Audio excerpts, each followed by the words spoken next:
E o tema da mensagem que nos foi proposto foi por amor. É aquilo que nós estamos trabalhando com as crianças e com toda a igreja. Queridos, mas deixa eu lhe dizer uma coisa. Hoje é dia da ressurreição de Jesus. Nós sabemos que no dia parecido com esse, onde se comemora, dentro do nosso calendário, nós comemoramos a Páscoa. E Jesus, ele ressuscitou. E a ressurreição de Jesus traz para nós um consolo abundante e um relacionamento constante. E é isso que nós vamos. Jesus ressuscitou para nos consolar. Jesus ressuscitou para que venhamos a ter um relacionamento com Ele. Esse é o motivo da sua ressurreição. Quando a gente fala da ressurreição, nós falamos do amar a Deus. Foi por amor. Afinal de contas, é esse tema que foi dado hoje. Amar a Deus. E muitas vezes é difícil a gente entender como que eu posso amar a Deus. Como que eu devo me relacionar com Deus. Como que eu devo me portar no meu relacionamento. Muitas vezes a gente tem perguntas difíceis, né? Muitas vezes nós temos perguntas difíceis. A Ellen perguntou para uma das professoras hoje na salinha: por que Jesus morreu? É uma pergunta que as crianças têm e que muitas vezes a gente tem também e não sabemos uma resposta, por tão simples que pareça. Se eu amo a Deus, como é que eu devo me relacionar com Deus? Visto que a base para todo bom relacionamento é o amor. Se nós somos uma igreja que ama e amamos uns aos outros, muito maior será o amor de Deus que nos une do que as nossas diferenças, sejam elas culturais, sejam elas na questão doutrinária de usos e costumes, porque a base de um bom relacionamento é o amor, é o respeito. Um relacionamento onde acaba-se o amor, acabou o relacionamento. Desapareceu o respeito, desapareceu o relacionamento. Então, como eu devo amar a Deus? Como eu devo me portar? Perguntaram a Jesus, e vejam a resposta de Jesus em Lucas 10, 27. Jesus disse assim: amarás ao Senhor teu Deus de todo o teu coração, com toda a tua alma, com toda a tua força e com todo o teu entendimento. A memorização, ela nos ajuda através da associação. E eu quero falar para você do café. Eu acredito que quase todos aqui gostam de café. Um café é muito bom. Nós gostamos muito de café. Como que eu devo amar a Deus? Café? Não é com a fé, é café. Jesus, ele falou: de todo o coração, de toda a alma, de toda a força e de todo o entendimento. As primeiras vogais: coração, alma, força, entendimento. Se juntarmos essas quatro vogais, fica café. Então, como é que eu devo amar a Deus? Café. Com café. Café é de Deus. Só que Jesus, ele fala numa totalidade: amarás ao Senhor teu Deus de todo, olha a totalidade, de todo o teu coração, com toda a tua alma, com todas as tuas forças e com todo o teu entendimento. Nós devemos nos relacionar com Deus dessa maneira, numa totalidade. Eu não vou relacionar com Deus pela metade. Se eu amo, eu devo amar de todo o meu coração, com todo o meu sentimento, com toda a força da minha vida, com todo o meu entendimento, com toda a minha razão, com todo o meu entendimento, com toda a minha alma. Eu devo me entregar por completo a Ele. Portanto, quando a gente oferece um culto ao Senhor, a gente deve oferecer a Deus um culto com intensidade. É assim, porque quando eu amo a Deus na totalidade do meu ser, ou seja, tudo que há em mim deve manifestar a glória de Deus. A maneira que eu falo, que eu vivo, que eu penso, a maneira que eu me comporto diante das pessoas e diante da sociedade. O bom é que quando eu amo a Deus na totalidade, eu descubro quem Deus é. Certo sábio disse que a maior descoberta que um homem faz é a descoberta de si mesmo. Então, quando eu amo a Deus na totalidade, eu conheço a Deus. E quando eu conheço a Deus, eu logo descubro quem eu sou. O maior beneficiado em se aproximar de Deus sou eu mesmo, porque eu descubro quem eu sou. Então eu nunca haverá um conflito em mim de homossexualismo, ou de escravos, ou de bebedice, ou de pecado, ou de idolatria. Eu acredito que quando Jesus ele chega, ele coloca toda a casa em ordem. Eu acredito que quando Jesus entra na história, toda a vida de uma pessoa é mudada. Jesus já vivia no conceito de beberrões, de escravos, de homossexualismo, de política, e você vê que Jesus a todo tempo ele fugia Mas o que ele anunciava? A vós é chegado o reino dos céus. Arrependei-vos. Então a mensagem que deve queimar em nós é a mensagem centralizada em Jesus. Quando Jesus entrou na minha vida, na sua vida, Ele nos mudou por completo. Então, conhecendo a Deus melhor, eu me conheço. E me conhecendo melhor, eu me torno mais dependente de Jesus, mais dependente de Deus, e automaticamente menos dependente de mim mesmo. A presença de Deus, ela vai trazer paz no meu coração, ela vai trazer alegria no meu coração, ela vai trazer vida de Deus na minha vida. A presença de Deus vai trazer vida na vida. E quando a vida de Deus na minha vida, quando a vida psique, na vida zoe, a gente é totalmente transformado. Por isso que Filipenses 4:7 diz, e é o tema do nosso ano aqui na igreja: paz em meio às guerras. Filipenses 4:7 diz, e a paz de Deus que excede todo o entendimento. Olha a totalidade. A paz de Deus que excede todo o entendimento fará o quê? A Bíblia diz: guardará o vosso coração e a vossa mente em Cristo Jesus. Então a paz de Deus que excede, ultrapassa todo o meu entendimento, o que essa paz vai fazer? Vai guardar o meu coração, as minhas emoções, e vai guardar a minha mente em Cristo Jesus. Por isso que eu tenho paz. Mesmo de maneira racional, eu consigo ter paz, eu consigo ter alegria, mesmo em meio aos conflitos diários das nossas vidas. Queridos, havia um conflito, e João pegou e disse para os seus discípulos: vai e pergunte se ele é o Messias. E os discípulos foram e perguntaram: João nos mandou aqui na qualidade de discípulo perguntar se o Senhor é o Messias. E Jesus não respondeu se era ou não. Jesus disse assim: vai, diga a João que o Evangelho é pregado aos pobres. Meus queridos, o Evangelho ser pregado aos pobres é porque todas as vezes que o Evangelho é pregado a alguém receptível, há uma transformação. E essa transformação, ela abrange todas as áreas da nossa vida. Eu quero dizer aqui de uma maneira observadora. Hoje eu também vim com uma ferradura nova. Uma menina que a Laurinha me observou e falou assim: pastor, se eu soubesse azul. Aí um dia eu vim de rosa, eu falei: Laurinha, e aí? Você não diz nada? Queridos, o Evangelho ser pregado aos pobres é quando Jesus entra na nossa vida. Ele não só transforma a nossa vida espiritual, ele transforma a nossa vida emocional, ele transforma a nossa vida profissional, ele entra em todos os âmbitos da nossa vida. E como imigrante, eu posso dizer aqui que quando nós chegamos aqui, eu pude acompanhá-los, o crescimento de vocês, eu fico muito feliz pelo desenvolvimento. Eu vi pessoas chegarem aqui só com a mala, só as malas, e não tinham mais nada. Hoje já tem, além das malas, que tem outros também, além das malas, tem casa, tem carro. Eu fico tão feliz em ver os irmãos trocando de carro, pegando carro mais novo. Eu andava numa carrinha, vale um weekend de 700 euros. Todo ano eu tinha que fazer a junta da colaça, a junta do cabeçote. E era 17 euros, e no total dava 189. E aí eu sempre falava para os meus filhos: aproveita esse carrinho velho, porque um dia nós vamos ter um carro novo, um carro melhor. E em plena Covid, Deus nos abençoa. A paz que excede todo entendimento, é essa paz que Jesus nos oferece. Então ver hoje as pessoas com um carro melhor, isso alegra o meu coração. Glória a Deus. Ver as pessoas andando de carro bom, isso alegra o meu coração. Ver pessoas com um carro melhor do que o meu, ainda alegra muito mais o meu coração. Porque a alegria do pai é ver um filho mais desenvolvido do que ele. Um pai sadio jamais ele vai ficar com raiva porque o seu filho está ganhando dinheiro, porque o seu filho comprou uma casa, porque o seu filho está de carro novo, porque o seu filho está financeiramente bem. Muito pelo contrário. Mesmo sendo pobre, o pai fica feliz porque ele vê que o seu filho é melhor do que ele. Então quando eu vejo que a igreja é melhor do que nós, melhor do que eu, tem mais condições do que eu fico muito feliz. O Evangelho tem sido pregado aos pobres e tem havido transformação de vidas. E eu vejo Deus agir no meio do seu povo. Teve alguém que disse: pastor, está todo mundo trocando de carro na igreja. Eu disse: aleluia. E a própria pessoa disse: pastor, quando a gente começar a comprar casa também, todo mundo vai comprar casa. Aleluia, eu também vou comprar a minha. Também vou comprar. O Evangelho tem sido pregado aos pobres. Por isso que a ressurreição de Jesus, ela nos lembra aquilo que Jesus conquistou para nós.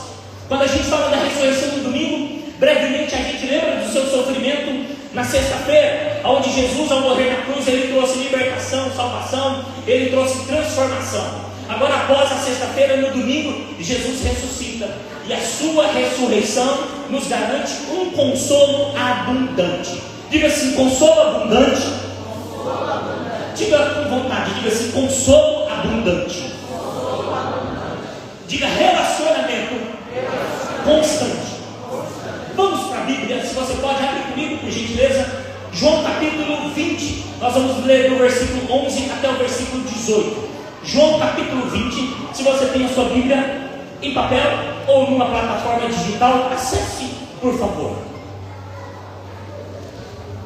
João capítulo 20, e nós vamos ler do versículo 11 até o versículo 18. Se você não tem uma Bíblia, você pode acompanhar conosco aqui, em nome de Jesus. Coloca, por gentileza, Almeida Revista e Atualizada, que é a minha versão. Por gentileza, Sandra. Almeida Revista e Atualizada. É sim a mesma coisa que eu estou lendo aqui. Os irmãos podem acompanhar na projeção. Almeida Revista e Atualizada. João capítulo 20, versículo 11, nos diz assim: Maria, entretanto, permanecia junto à entrada do túmulo, chorando. Enquanto chorava, abaixou-se e olhou para dentro do túmulo.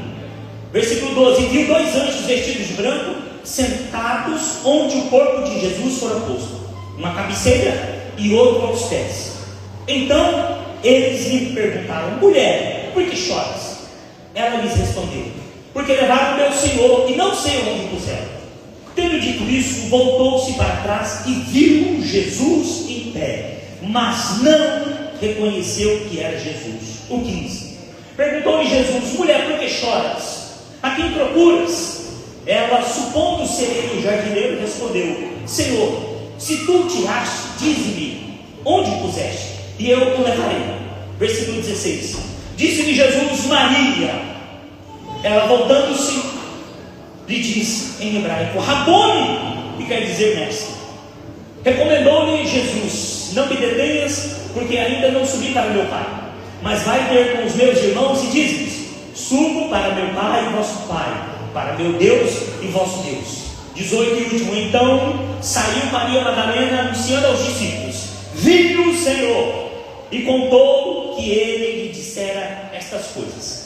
Queridos, a ressurreição de Jesus, ela nos garante um consolo abundante. Na sexta-feira, Jesus ele foi morto, ele foi enterrado, colocado ali no sepulcro. Passa-se então o sábado, o domingo, e no domingo pela manhã, Maria Madalena, Maria mãe de Tiago, Salomé, a Bíblia diz isso em Marcos 16, a partir do versículo 1. Em Lucas, no capítulo 24, no versículo 10, diz que Joana também estava junto. Um grupo de mulheres saíram no domingo pela manhã, bem cedinho.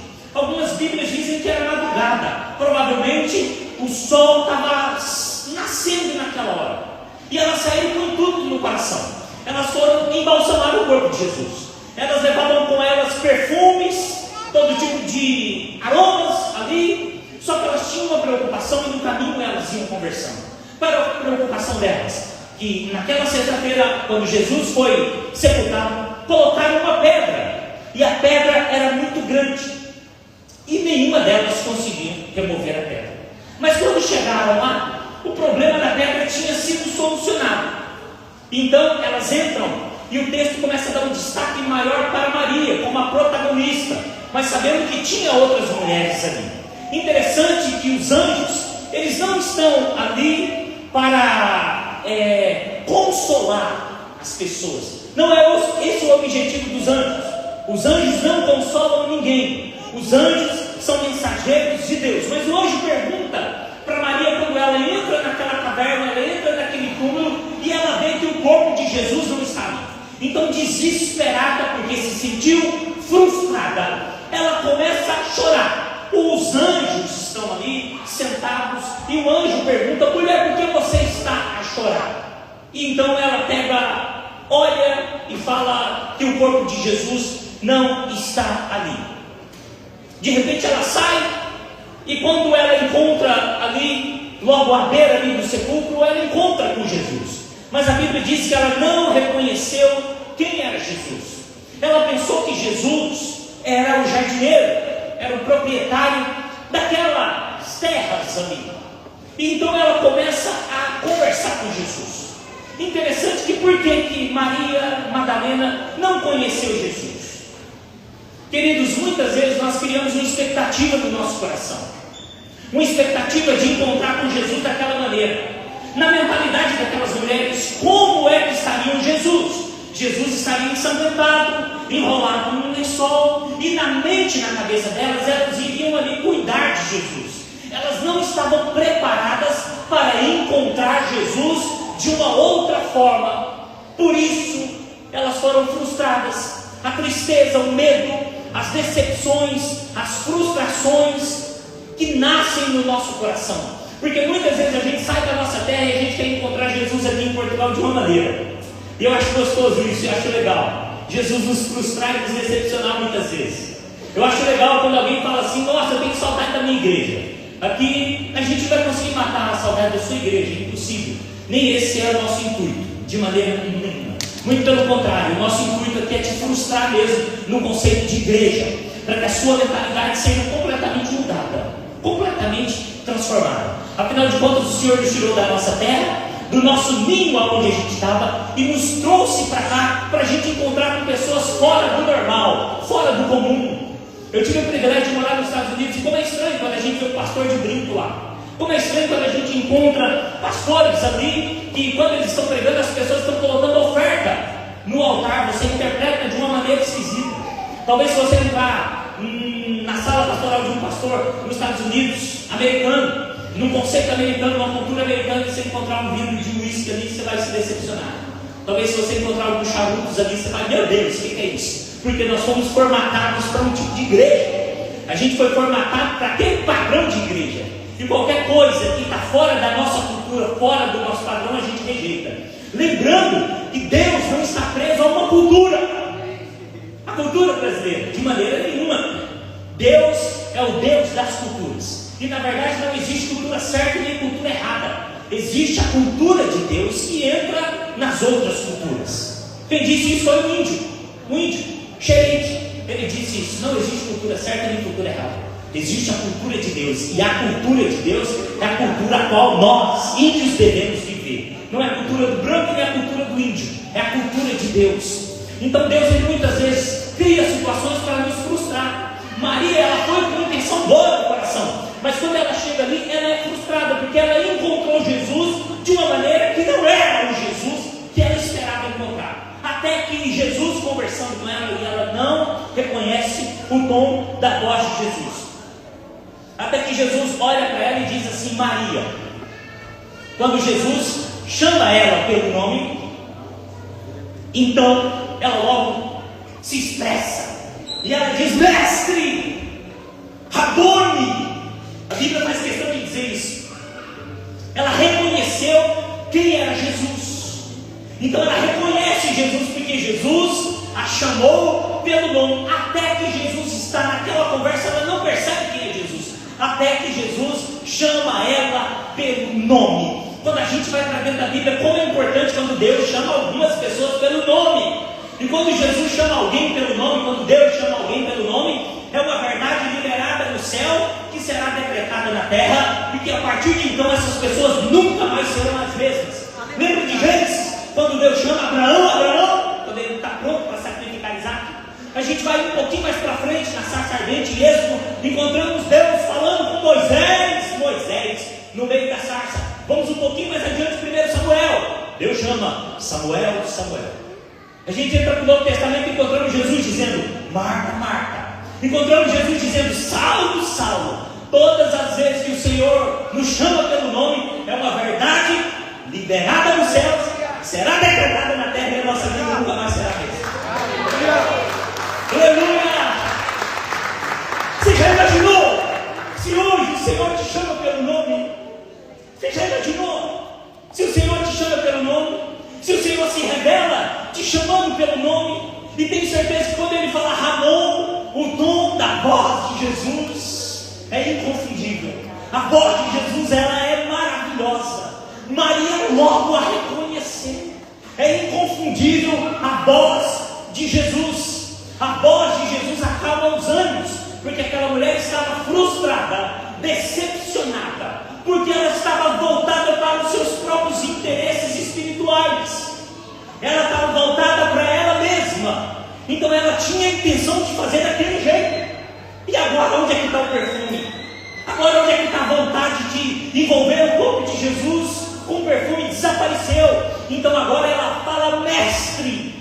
Ela chama Jesus de mestre. A voz de Jesus, do Jesus vivo, me atrai até Ele e não deixa dúvida nenhuma. Agora não é o jardineiro, é o mestre, é o próprio Senhor Jesus. A voz de Jesus me consola, porque a voz de Jesus me tira o medo, me tira as frustrações.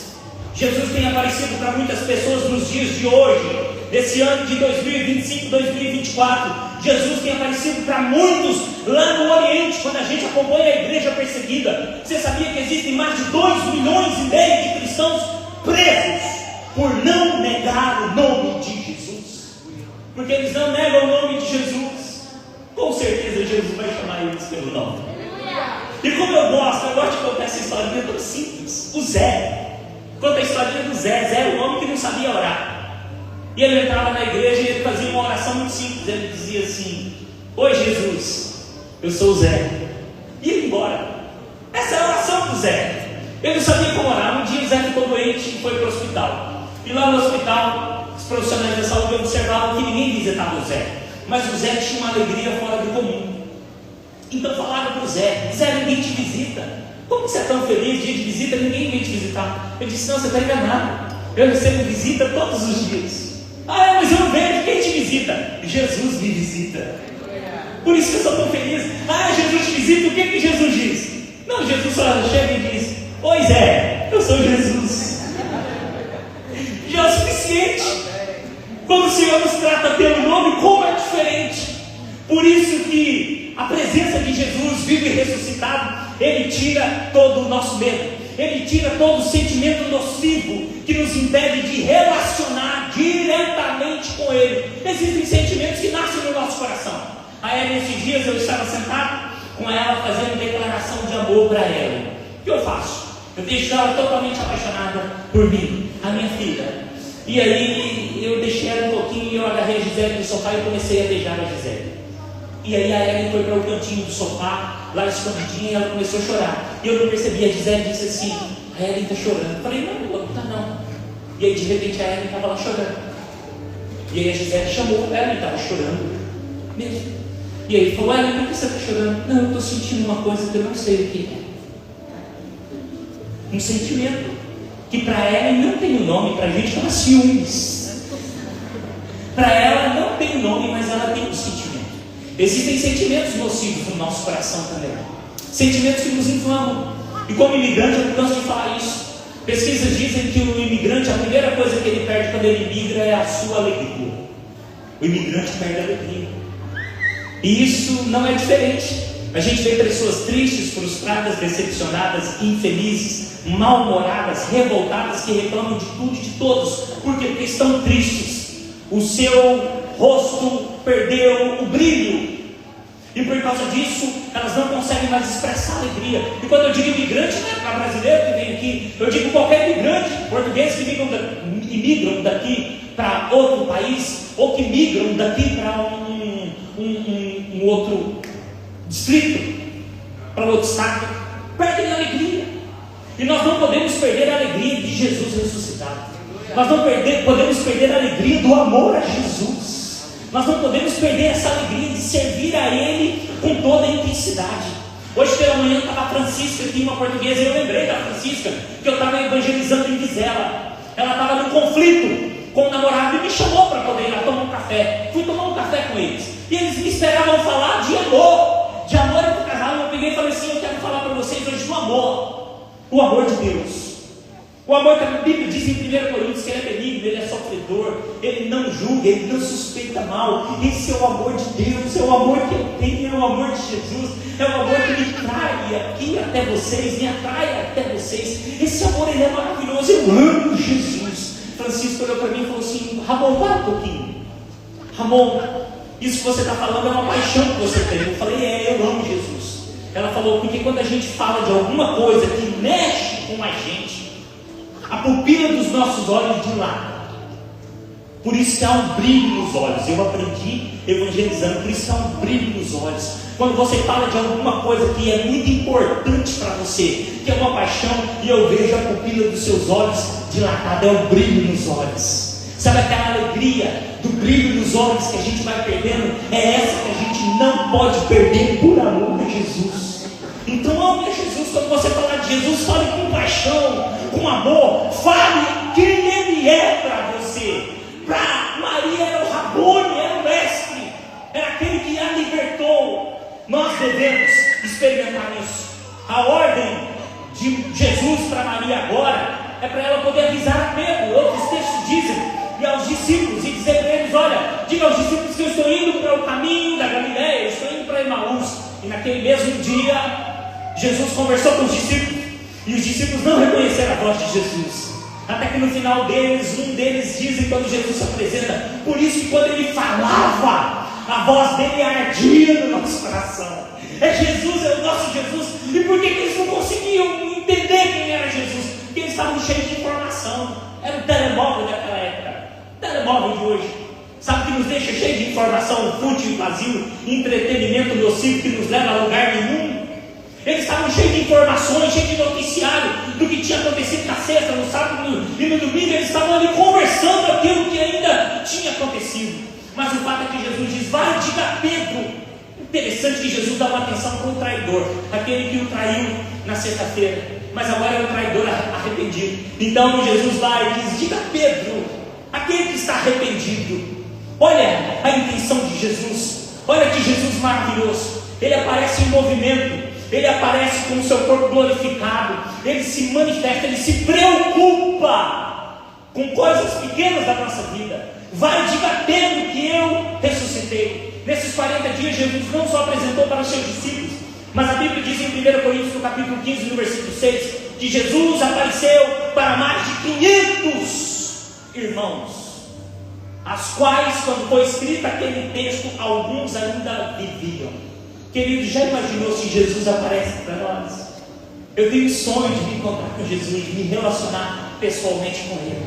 E eu sei que um dia eu serei consolado pela sua presença. Jesus tem um corpo glorificado. E esse corpo glorificado, ele não está suscetível a doenças, a tristeza, a angústias, a ferimento, a morte, a pecado. Jesus tem o seu corpo glorificado. E esse corpo glorificado, ele é tão real quanto o nosso corpo celeste. E um dia, assim como Jesus hoje tem um corpo glorificado, Jesus não está no céu como um espírito. Jesus está no céu com um corpo glorificado. Um corpo que você pode tocar. Um corpo incorruptível. Um corpo imortal. Mas um corpo a qual nós podemos ver como aqueles discípulos viram o Senhor.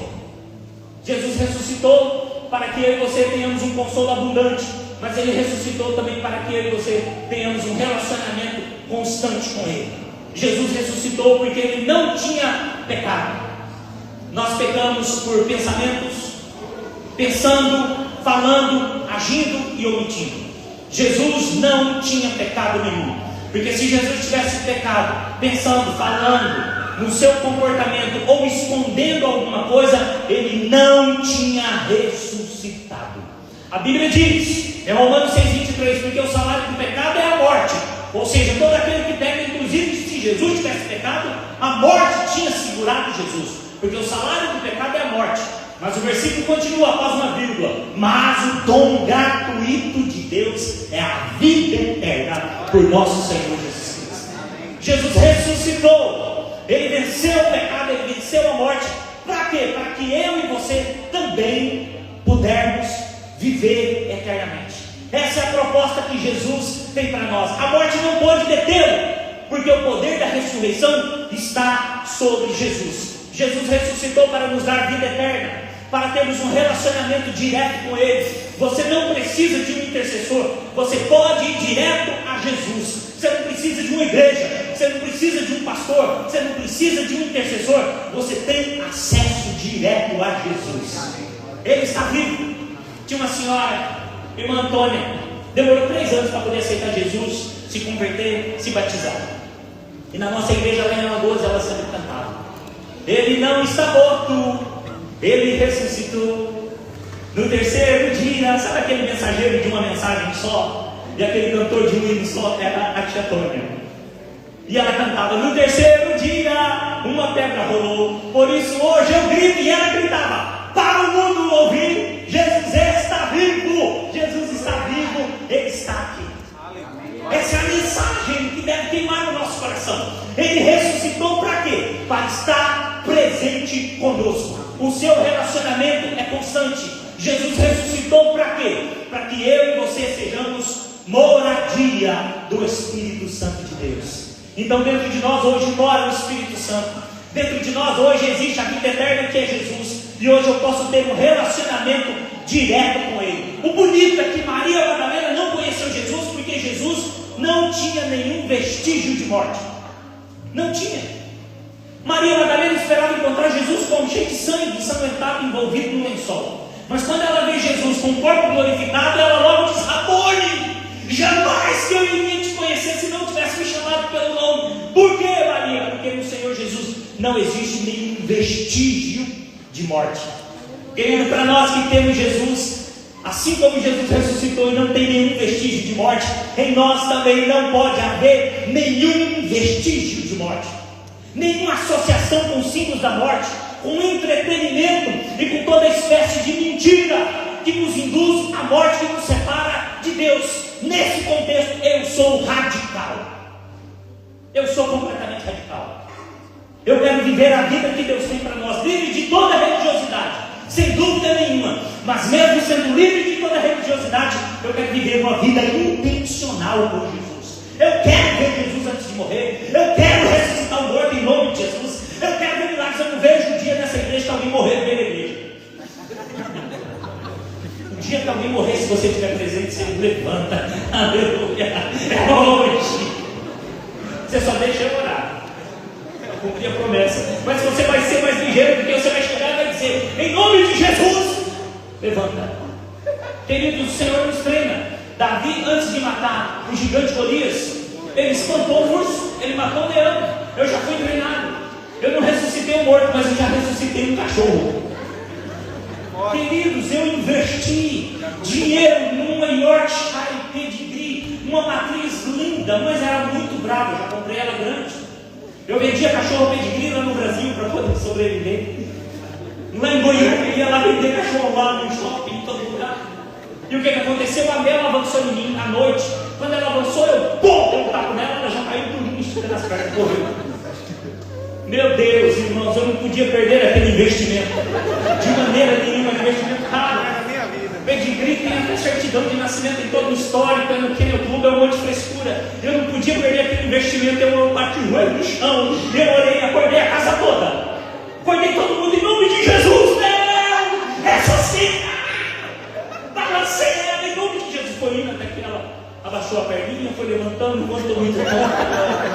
Levantou. Eu conheço um pastor que um dia ele ressuscitou um galo. O galo do vizinho. Tinha uma rixa entre ele e o galo. E o irmão não era, o vizinho não era crente.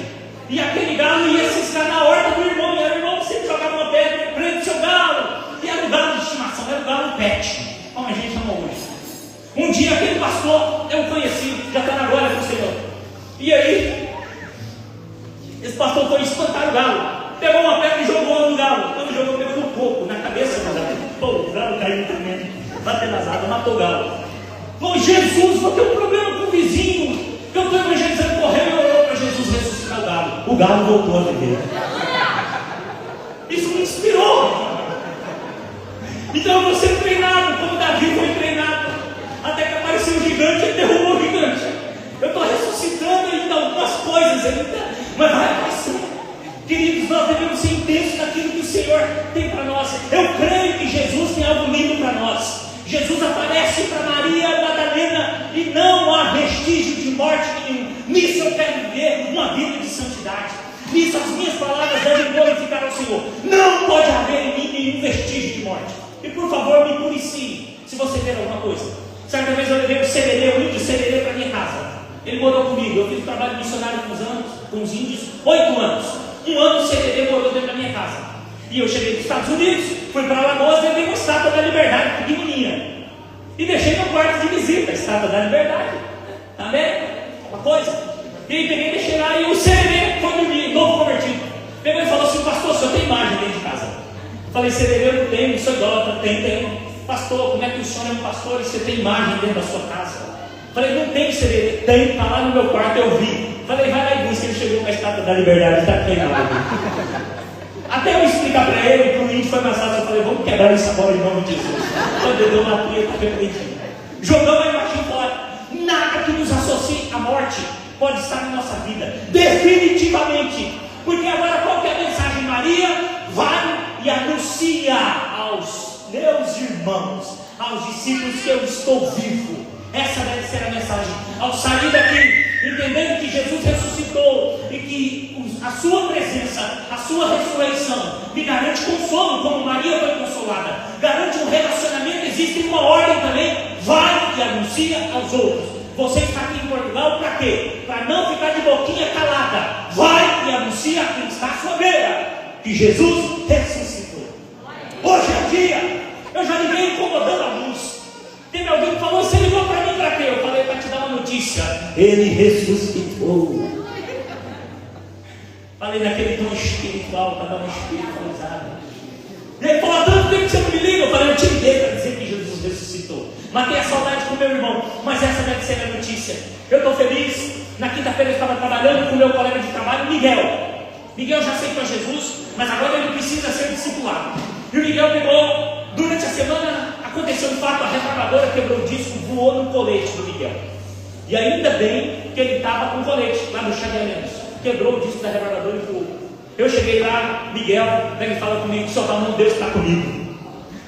Eu falei: que bonito, e está mesmo, eu não duvido não. O que aconteceu? Olha aqui o disco da retroavadora. Se fosse verão e eu tivesse só com a t-shirt, tinha furado a minha barriga. Eu falei: Deus é contigo, eu sempre falo, Deus é conosco, por isso que a gente ora no horário do almoço para livramento de acidente de trabalho. Mas tem uma coisa, Miguel: Deus é com você, fica firme com Jesus, que Ele vai se revelar a você. Na quinta-feira, Miguel pegou e me disse: seu Ramon, domingo Deus vai lá na minha casa. Falei: aleluia, e vai mesmo. Já limpei a casa, já está tudo preparado. Hoje pela manhã, na cultura portuguesa, e aqui eles levam uma cruz. E qual é a mensagem que eles levam com uma cruz vazia? Ele ressuscitou. Aleluia, aleluia, aleluia. É essa a mensagem que levam. E quando ele falou: Deus vai na minha casa no domingo, eu falei: vai mesmo. E algo maravilhoso vai acontecer lá. Então eu quero te desafiar a ficar de pé. Nós vamos orar, porque hoje Deus visitou muitas casas. E Deus vai fazer, diante da palavra liberada no mundo espiritual, nós tomamos posse. Se você pode, fecha.